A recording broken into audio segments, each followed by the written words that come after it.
Mesdames, Mesdemoiselles, Messieurs, bonjour.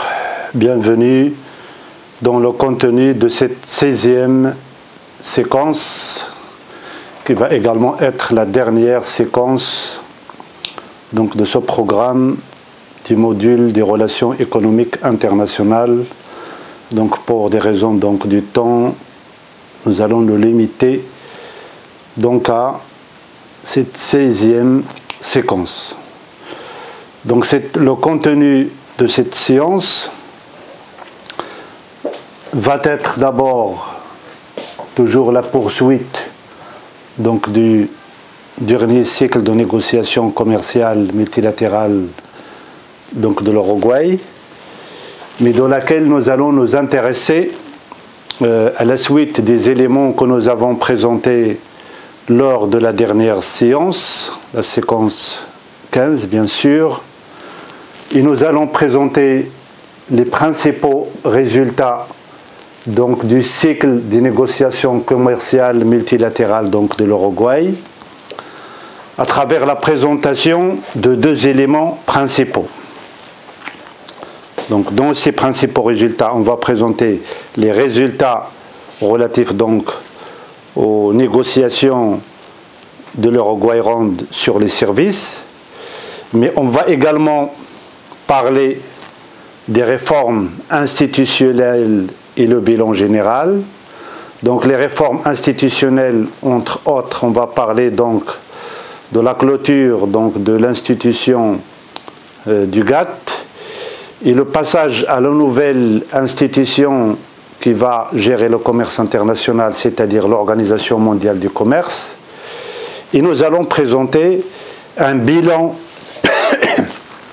général donc, du cycle de négociation de l'Uruguay, c'est-à-dire quels sont les accords ou les principaux accords signés donc, à la fin de ce cycle de négociation, que ce soit les accords qui concernent les marchandises, que ce soit les accords qui concernent le commerce international des services, que ce soit les accords relatifs aux aspects institutionnels, que ce soit les accords relatifs donc aux ADPIC, les aspects de droit de propriété intellectuelle touchant au commerce.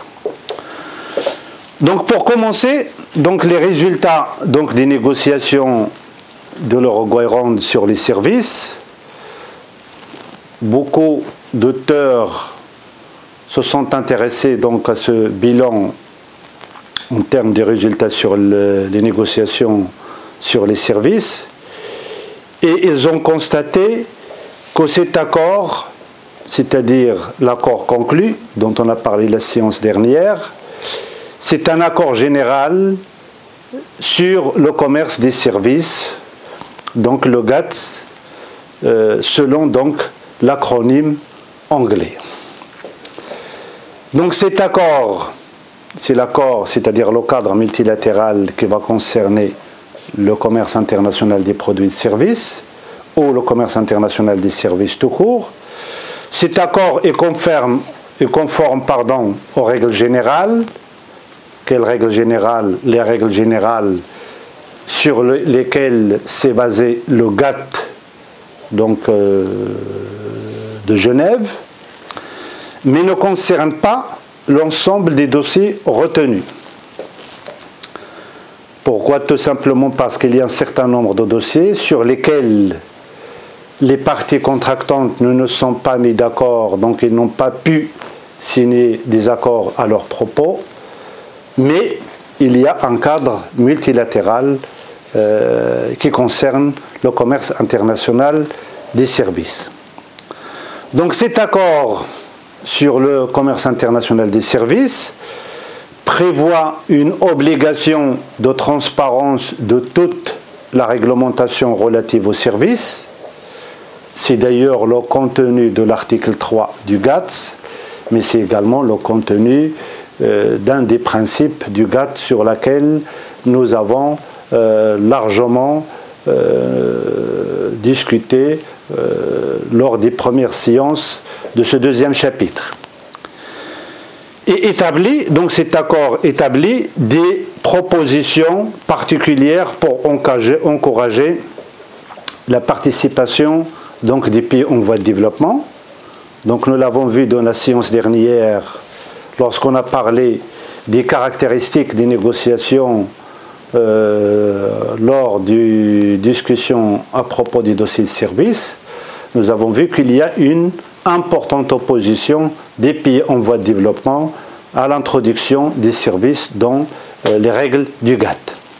Donc, mais nous avons également vu qu'en fin de compte, ces pays, ils ont accepté donc, de participer à ce cycle de négociation en présence donc, des dossiers du GATT. Donc l'article 4 donc, du GATT prévoit un certain nombre de choses qui vont aider et encourager les pays en voie de développement à participer au commerce international des services. Parmi les résultats également des négociations, un délai de 2 ans est accordé aux pays en voie de développement pour accéder aux renseignements relatifs au commerce des services. On leur donne 2 ans, tout en sachant que ces résultats, c'est en fin de 1994. Donc on leur donne 2 ans, c'est-à-dire jusqu'en fin de 1996, c'est-à-dire même dans la continuité de la nouvelle institution qui sera mise en place dès le 1er janvier 1995, à savoir l'OMC, l'Organisation mondiale du commerce. Ils vont avoir 2 ans pour se renseigner, pour se former sur tout ce qui concerne le commerce international des services. La libéralisation progressive est renvoyée à un délai de 5 ans, c'est-à-dire on va donner au pays 5 ans pour qu'ils puissent commencer cette libéralisation progressive, et à des séries de négociations successives. Parmi les résultats également, un délai de 2 ans est accordé aux États-Unis pour ouvrir leur marché national aux services financiers étrangers. Nous l'avons vu lors de l'ouverture des cycles de négociation de l'Uruguay, dans la moitié des années 80. À ce moment-là, les États-Unis n'acceptent pas, ou la loi américaine interdit l'ouverture des services financiers et de banques sur son territoire. Donc on accorde aux États-Unis, elles aussi, 2 ans pour qu'ils puissent faire les changements nécessaires en ce qui concerne la promulgation des lois qui vont permettre donc à ces lois à propos donc des services bancaires d'être conformes à ce qui est signé au sein du GATT et permettre aux institutions financières des autres pays signataires donc du GATT d'ouvrir, s'ils le souhaitent, donc des filiales de leurs entreprises, de leurs banques sur le territoire américain. Donc lorsqu'on regarde ce type donc de résultat, un délai de 2 ans à tel, un délai de 5 ans à cela, un délai de 2 ans à tel, on constate, selon plusieurs spécialistes, ils ont constaté que la libéralisation du commerce des services est plutôt programmée que réalisée par l'accord de l'Uruguay-Ronde. C'est-à-dire quoi? C'est-à-dire qu'en 95, 96, 97 et 98, il ne va y avoir rien de concret sur l'application de ces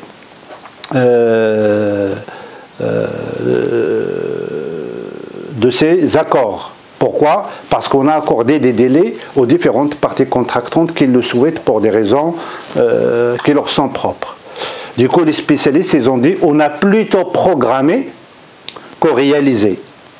Donc, on commence tel dans 2 ans, l'autre dans 4 ans, l'autre dans 5 ans, et ainsi de suite. Donc, ça, c'est le point de vue donc, des spécialistes du commerce international. Donc, pour les réformes institutionnelles, voilà donc le premier point relatif aux résultats obtenus à propos de négociations sur les services. Le deuxième élément, c'est les réformes institutionnelles et le bilan général de l'Uruguay. Donc l'acte final de l'Uruguay-Ronde, et l'acte final, c'est celui signé lors de la dernière réunion à Marrakech en 1994. Donc l'acte final de l'Uruguay Round est caractérisé par une grande complexité, ce qui est normal, tout simplement parce que les dossiers discutés et déposés sur la table des négociations sont des dossiers qui sont complexes. Donc c'est normal que le contenu du rapport final ou de l'acte final, il va être compliqué. Donc le texte de cet accord, c'est-à-dire de l'accord signé à Marrakech par les parties contractantes, à propos donc du cycle de négociations commerciales multilatérales donc de l'Uruguay, comprend 186 pages du journal officiel. Donc cela montre donc la diversité et les points de vue et les différents accords et résultats concernant ce cycle de l'Uruguay. L'architecture générale donc de l'Uruguay Round, donc le cycle de négociation de l'Uruguay, est à la fois proche du GATT existant, mais il présente des innovations significatives comme la création donc de l'Organisation mondiale du commerce, la création donc de l'OMC. Donc le GATT va se transformer en une nouvelle organisation, qui est l'Organisation mondiale du commerce, il-même gestionnaire de plusieurs accords. C'est pour cela que j'ai dit, lorsque nous avons commencé ce deuxième chapitre sur le GATT et le passage à l'OMC, que la fin de 80 du cycle de l'Uruguay, qui va être le dernier cycle dans l'histoire du GATT, va voir la naissance d'une nouvelle institution qui va gérer le commerce international, qui est l'Organisation mondiale du commerce. Donc l'accord de Genève a fait l'objet de plusieurs modifications. Donc on parle des modifications d'institutions, le changement d'institution, le passage du GATT à l'OMC. Et dans ce passage, on a également changé le contenu de l'accord de Genève. Quand on dit l'accord de Genève, c'est-à-dire le GATT, donc les articles jugés inadaptés ou ambigus ont été modifiés et révisés. Donc ce qui est normal, parce que ce qui a été logique et normal en 1947, juste après la Deuxième Guerre mondiale, ne peut plus l'être à la moitié des années 90, en plus de l'introduction d'un certain nombre de secteurs qui ont été en dehors donc du GATT, comme c'est le cas du secteur du service, du textile, mais aussi du secteur agricole. Donc les principaux articles révisés sont ceux relatifs aux unions douanières, comme c'est le cas du GATT ou de l'ALENA, pardon, de l'Union européenne ou de l'ALENA, sont révisés, sont ceux relatifs donc aux unions douanières, les zones de libre-échange, les entreprises commerciales des États-Unis et les balances de paiement. Pourquoi les balances de paiement? Pourquoi les entreprises commerciales des États-Unis? Parce qu'on a parlé par exemple du secteur bancaire, qui a des spécificités qui vont bien sûr qui sont obligés de changer. On a parlé également des entreprises américaines dominantes dans le domaine de l'audiovisuel. Tout cela doit être pris en considération dans les changements qui vont avoir lieu dans ce passage donc, du GATT à l'OMC. Les balances de paiement, donc Mizan al-Ada'at, c'est en relation à quoi? En relation aux exceptions dont vont bénéficier un certain nombre de pays en voie de développement, notamment dans le domaine du commerce international des services, puisqu'ils ne disposent pas d'entreprises et de firmes importantes. Donc, pour qu'ils acceptent cette libéralisation du commerce international des services, ils vont bénéficier d'un certain nombre d'exceptions à condition qu'ils justifient par des dossiers qui prennent en considération donc les dégâts relatifs à leur balance de paiement. Donc le bilan général de l'Uruguay, si on veut parler l'hasila nihaiya les jawlat mufawadat l'Uruguay, donc le bilan donc général est composé de la signature de 4 principaux accords. Donc 4 principaux accords. Arba' ittifaqiyat muhimma. Donc la première, elle concerne les accords sur le commerce des marchandises. Vous vous souvenez, lorsque nous avons commencé la discussion à propos du cycle de l'Uruguay, nous avons parlé du fait que ce cycle de l'Uruguay, il y a 2 grandes branches importantes. C'est celle relative aux négociations sur les marchandises, et celle relative aux négociations sur les services, bien sûr, celle relative aux négociations sur les réformes institutionnelles,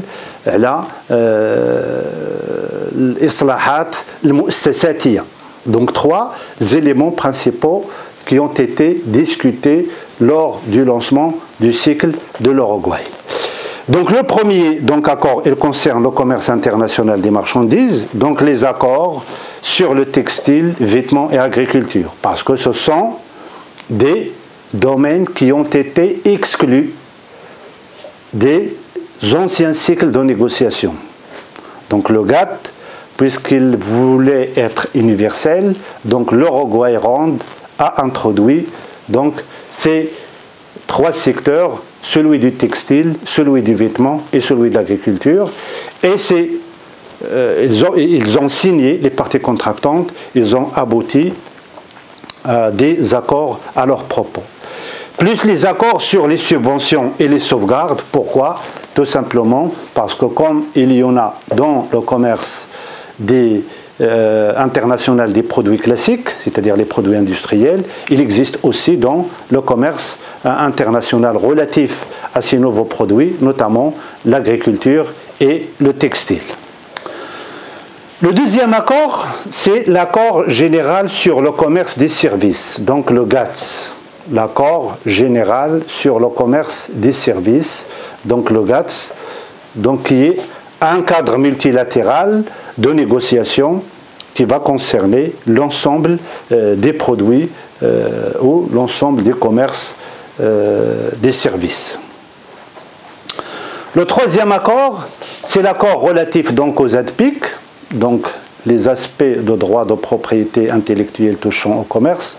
On a parlé de ces éléments, c'est tout ce qui concerne la justification de la propriété intellectuelle et cette obligation de possession de ces brevets d'invention et de ce qui justifie que le produit qui rentre dans le circuit de commerce international et qui va intégrer les pays développés ou les pays en voie de développement, il doit obligatoirement prendre en considération cela pour limiter donc l'imitation et les contrefaçons.